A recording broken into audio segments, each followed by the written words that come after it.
இல்லை, தமிழக வெற்றிக் கழகம் தான் இன்றைக்கி வந்து பார்த்திங்கன்னா களத்தில் முழுமையாக தேர்தல் வேலைகளை பார்த்துக்கிட்டு இருக்கு. திமுகவுக்குலாம் இன்னும் கூட்டணியெல்லாம் உறுதியாகலை, அதிமுகவுக்குலாம் இன்னும் தொகுதி பங்கீடுகள்லாம் முடியலை.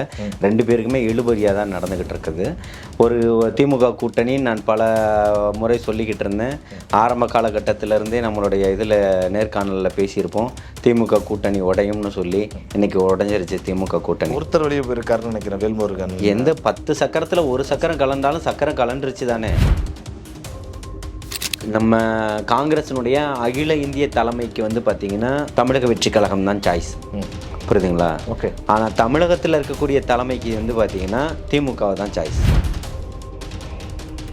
பிஜேபியை பாசிச கொள்கையை ஏற்றுக்கிட்டு போன நீ இப்போ இங்கே வந்து சமூக நீதி கொள்கையை பேச போறியா?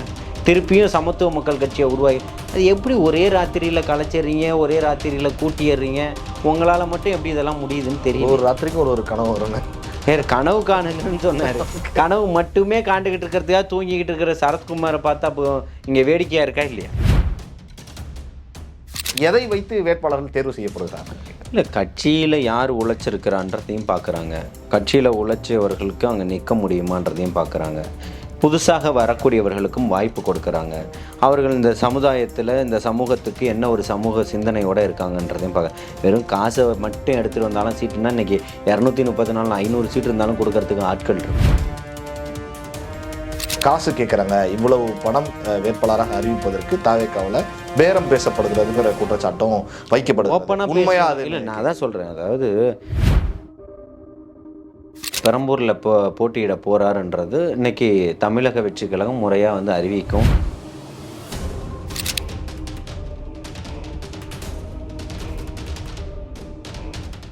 ஜாம்பவான் நேயர்களுக்கு பிரபாகரனின் அன்பு வணக்கம். இன்றைய அரசியல் அரங்கம் நிகழ்ச்சியில் நம்மோடு இணைந்திருக்கக்கூடிய சிறப்பு விருந்தினர் தாவேகா ஆதரவாளர் திரு ஜலீல் அவர்கள். வணக்கம்ண்ணா. வாழ்த்துக்கள். தேர்தல் தொடங்கிவிட்டது, தேதி அறிவிக்கப்பட்டு விட்டது. எல்லா கட்சிகளும் தங்களுடைய கூட்டணி நிலைப்பாட்டை எல்லாம் அறிவித்து கையெழுத்திட்டு இவ்வளவு தொகுதிகள் அப்படிங்கிற வரைக்கும் அதனோட பணிகள்லாம் போய்கிட்டு இருக்கு. தாவேகா எந்த கட்டத்தை எட்டி இருக்கிறது இந்த தேர்தல் கலந்து கொள்வதற்கு? இல்லை, தமிழக வெற்றி கழகம் தான் இன்றைக்கி வந்து பார்த்திங்கன்னா களத்தில் முழுமையாக தேர்தல் வேலைகளை பார்த்துக்கிட்டு இருக்கு.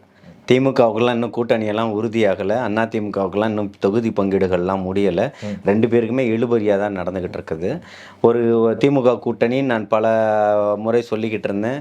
ஆரம்ப காலகட்டத்திலேருந்தே நம்மளுடைய இதில் நேர்காணலில் பேசியிருப்போம், திமுக கூட்டணி உடையும்னு சொல்லி. இன்றைக்கி உடஞ்சிருச்சு திமுக கூட்டணி. ஒருத்தர் வெளியே போயிருக்காருன்னு நினைக்கிறேன், வேல்முருகன். எந்த 10 சக்கரத்தில் ஒரு சக்கரம் கலந்தாலும் சக்கரம் கலண்டுருச்சு தானே. ஓகே, அதை நீங்கள் ஒத்துக்கணும். ஆனால் அவங்க 23 கட்சி 24 கட்சி வச்சு 50 கட்சி கூட வச்சுக்கோங்க. எதுக்கு இத்தனை கட்சி? எதுக்கு இத்தனை கட்சி? ஒருத்தரை எதிர்ப்பதற்காகவா? உங்களை இப்போ நாளெல்லாம் உங்களை முழுக்க எதிரியாக கட்டமைச்சு உருவாகின கமலஹாசன் உங்களுக்கு வேணும். உங்களை முழுக்க உங்களை அகற்றணும்னு வந்த விஜயகாந்த் அவர்களுடைய கட்சி தேமுதிக உங்களுக்கு இன்றைக்கி வேணும். உங்களை வந்து நாளெல்லாம் புழுதி வாரி தூற்றின ஓபிஎஸ் அங்கே வேணும், அன்வர் ராஜா அங்கே வேணும், ஆர்எஸ்எஸ்னுடைய முழு முகமாக இருக்கக்கூடிய மைத்ரேயன் வேணும். இவங்களெல்லாம் வச்சுட்டு தான் வைகோலாம் தனியாக போயிட்டு நீங்கள் வேணான்னு அதான் சொல்கிறேன். வைகோ உங்களுக்கு வேணும், இப்படிப்பட்டவர்கள் தான் உங்களுக்கு வேணும். இன்னைக்கு அண்ணன் நான் மன வேதனையில் குமுறலில் பேசுகிறேன்னு அண்ணன் வீடியோ போடுறாரு. கம்யூனிஸ்ட்டுகள் நீங்கள் சொல்கிறது எல்லாத்தையும் எப்படி நாங்கள் ஏற்றுக்கிறதுன்னு கேட்குறாங்க. இதுக்கு பேர் எப்படி பலமான கூட்டணின்னு நீங்கள் சொல்ல முடியும்? ஓகே, அப்போ இங்கே எப்படி தேர்தல் வேலை நடக்குதுன்னு உங்களால் பார்த்துக்க முடியும்? இந்த பக்கம் அதிமுகவில் அதே தான் சூழல். எல்லாரும் அங்கேருந்து யார் தலைமையில் கூட்டணியோ அங்கே வந்து பேசுவாங்க. இந்த தலைவர் இங்கேருந்து டெல்லி போய் பேசிக்கிட்டு இருக்கிறாரு. இங்கே என்ன நடக்குது எல்லாமே ஒரு பக்கம் இருக்குது. தமிழக வெற்றி கழகம் மட்டும்தான் இன்றைக்கி தன்னிச்சையாக களம் காணுது. மிக ரொம்ப தெளிவான நுட்பமான அரசியலை முன்னெடுத்து கொண்டு போகுது. வேட்பாளர்களில் தேர்வு செஞ்சுக்கிட்டு இருக்கிறாங்க. அதற்கான வேலைகள் போய்கிட்டு இருக்கு. கூட்டணி அமைக்கிறது அப்படிங்கிறது தேர்தலில் ஒரு முக்கியமான ஒரு விஷயமா பார்க்கப்படுகிறது. எவ்வளவு பெரிய கட்சிகளும் கூட்டணி நோக்கி செல்லும். நீங்களே கூட பேசியிருக்கீங்க, பாருங்க இன்னும் கூட்டணி முடிவு செய்யப்படல, எங்களுடைய கூட்டணிக்கு தாவேகா தலைமை ஏற்று சில கட்சிகள் வரும் அப்படின்னு சொல்லியிருந்தீங்க. காங்கிரஸ் வரும், பேரியக்கம் காங்கிரஸ் வரும், பெரிய கட்சி தேசிய கட்சி அப்படின்னு ரொம்ப உறுதியாக சொன்னப்ப ஆனால் அவங்களும் போய் திமுகவில் சேர்ந்துட்டாங்க, யாரும் வரலையே. ஸோ அப்போது தாவேகாவின் மீதான நம்பகத்தன்மை இந்த கட்சிகளுக்கு குறைஞ்சிருக்கு அப்படின்னு பார்க்க முடியுமா? இல்லை, அவங்க கொடுக்கக்கூடிய அழுத்தங்கள் தான் திமுக தரப்புல இருந்து இருக்கக்கூடியது வந்து பார்த்திங்கன்னா, நம்ம காங்கிரஸினுடைய அகில இந்திய தலைமைக்கு வந்து பார்த்திங்கன்னா தமிழக வெற்றி கழகம் தான் சாய்ஸ், புரியுதுங்களா? ஓகே. ஆனால் தமிழகத்தில் இருக்கக்கூடிய தலைமைக்கு வந்து பார்த்தீங்கன்னா திமுகவை தான் சாய்ஸ். இங்கே இப்படிப்பட்ட ஒரு போராட்டம் நடந்துகிட்டு இருக்குது. அப்படிப்பட்ட ஒரு இடத்துல தான் காங்கிரசினுடைய ஒரு வியூக வகுப்பாளராக ராகுல் காந்தி அவர்களுக்கு நெருங்கிய வட்டாரத்தில் இருக்கக்கூடிய பிரவீன் சக்கரவர்த்தி அவர்கள் இங்கே வந்து பேசினார். அப்புறம் இன்னொருத்தர் வந்தார், அவர் ஜவடேகர், ஓகே, அவர் வந்து பேசினார். இப்படி இவங்கெல்லாம் தமிழக வெற்றி கழகத்தை நாங்கள் சந்திக்கலைன்னு சொல்லலை இல்லையா? தமிழக வெற்றி கழகத்துக்கு பேச்சுவார்த்தைக்கு நாங்கள் வரல, சும்மா தான் வந்துட்டு போனோம்னு சொல்லலை. ஓப்பன் ஸ்டேட்மெண்ட்டாக கொடுத்தாங்களா இல்லையா? ஒரு பக்கம் மாணிக் தாகூர் கூட பேசினார். மாணிக் தாகூர் தொடர்ச்சியான கருத்துக்களை முன் வச்சுக்கிட்டு இருந்தார். இருக்கக்கூடிய தமிழ்நாடு முழுக்க இருக்கக்கூடிய அத்தனை காங்கிரஸ் தொண்டர்களும் என்ன முழங்குனாங்க, மேடைகள் தோறும் பொதுவெளிகளில் என்ன பேட்டி கொடுத்தாங்கன்ற வரைக்கும் உங்களால் பார்க்க முடியுது. அப்படிதானே? அப்போ அத்தனை பேருனுடைய ஒரு எதிர்பார்ப்பையும் குழி தோண்டி புதைச்சிட்டு செல்வ பெருந்தகை ஒரு முடிவு எடுத்து போயிருக்கிறார். ஓகே, இது முழுக்க முழுக்க செல்வ பெருந்தகைவருடைய முடிவு தான். வேற என்னவா இருக்கும்னு நினைக்கிறீங்க? அங்கே வந்து கனிமொழி அவர்கள் வந்து அகில இந்திய தலைமையை சந்திக்கும் போது அவர்கள் சொன்ன கண்டிஷனுக்கெல்லாம் நோ. திரும்ப வந்து இழுபறியாக வரும்போது தான் உங்களுக்கு மாநிலங்களவை சீட்டு 1. இப்போ வந்து கூடவே மாட்டோன்னு சொன்ன சீட்டுகளினுடைய எண்ணிக்கை உயருது. ஆனால் திருமாவண்ணனுக்கு அவ்வளோ சீட்டு தரமாட்டோம், நின்ன சீட்டை விட குறைப்போம். கம்யூனிஸ்டுகளுக்கு கொடுக்க மாட்டோம், குறைச்சிருவோம். இஸ்லாமிய கட்சிகளுக்கு தரமாட்டோம், குறைச்சிருவோம். ஓகே, அப்படின்னு நடுராத்திரியில் கட்சியை கலைச்சவங்களாம் இப்போ இந்த பக்கம் திமுக பக்கம் வரலாமா?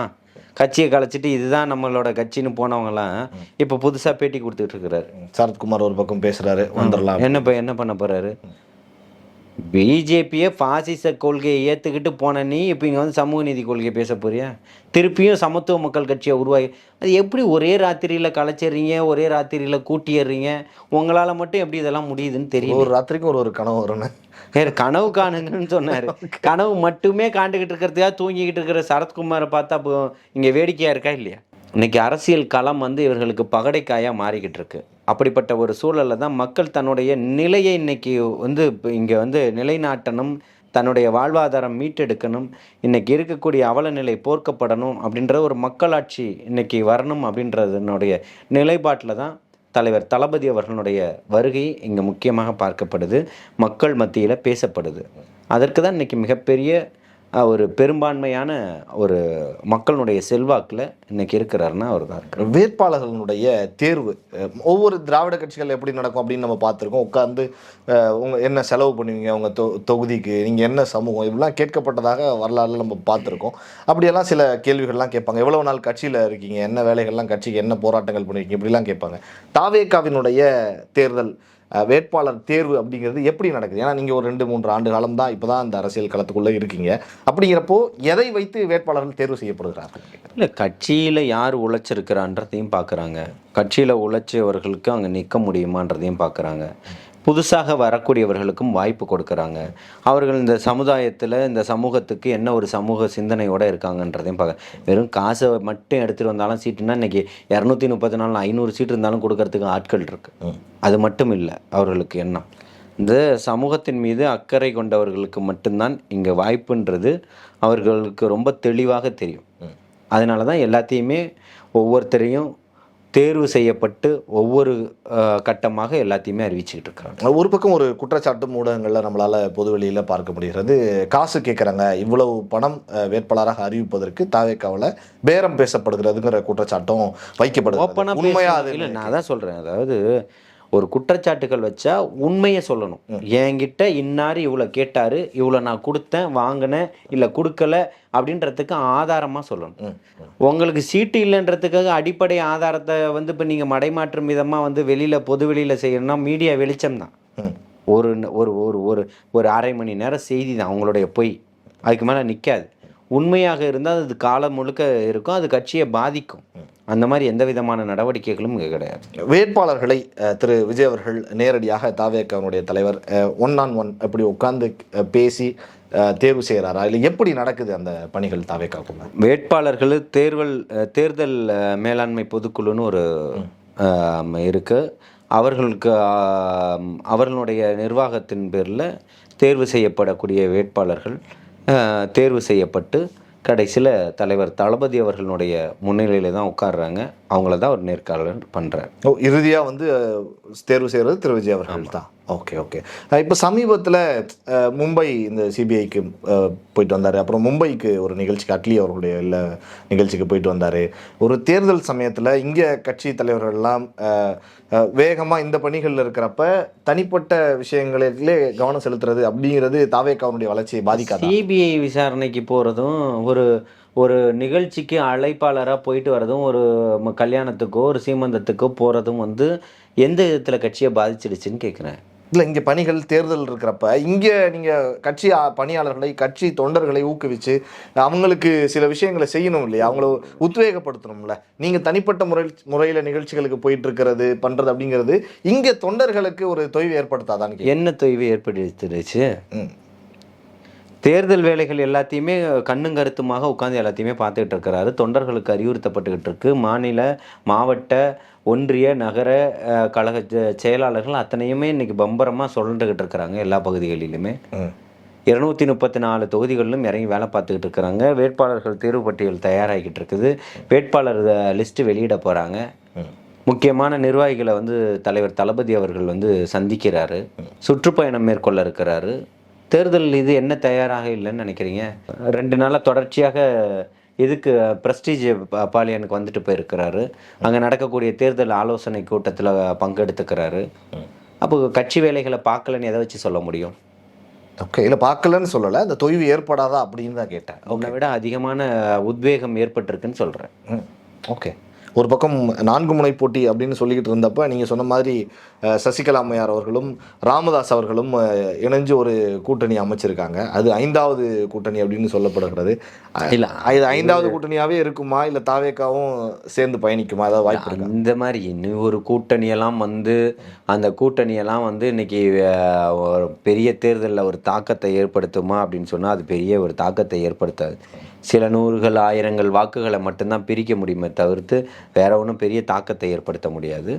அவர்கள் செய்யக்கூடிய செயல் மக்களுக்கு பிரயோஜனமாக இருக்கணும், கட்சிக்கு பிரயோஜனமாக இருக்கணும். அப்பேற்பட்ட முடிவுகளை தலைவர்களாக அவர்கள் சிந்தித்து முடிவு எடுக்கணும். எதையெல்லாம் சொல்லி இந்த தேர்தலை சந்தித்து வாக்கு சேகரிக்க போகிறது தாவேக்கா? இருக்கக்கூடிய உண்மைகளை பேசப்போகுது.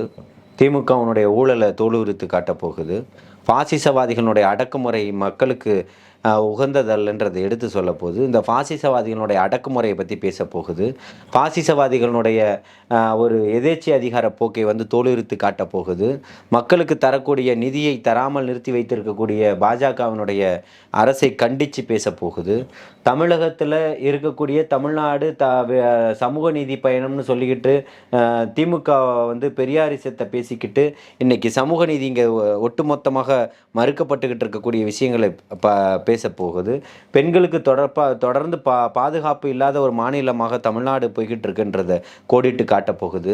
கஞ்சா மது போதைகள் ஆறாக வழிந்து ஓடிக்கிட்டு இருக்குன்றதை காட்டப்போகுது. வேலை இல்லாதவர்களுடைய திண்டாட்டம் அதிகரிச்சுக்கிட்டு இருக்குன்றதை காட்டப்போகுது.